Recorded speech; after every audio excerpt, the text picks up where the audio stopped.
क्या हो इज़ाबेल, क्या मालूमात है? आज यूनिता के चंद जंगी जहाज जजीरा कारपतोस जाने के लिए निकले हैं और वहां से वो लोग रोम जाएंगे। कैलिमनस के लोगों ने ये तरतीब दिया है। रोम जाएंगे? हाँ। किताब और अबू मोहम्मद बहुत आम है।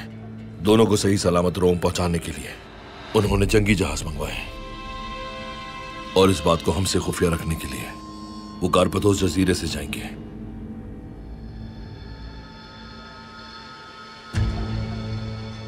तो अब तुम क्या करोगे? अगर वो वहां से रोम रवाना हो गए तो हम समंदर में उन पे हमला नहीं कर पाएंगे। हमें जजीरा कारपतोस पे हमला करना होगा और उन्हें आगे जाने से रोकना होगा। तुम्हारा शुक्रिया इज़ाबेल।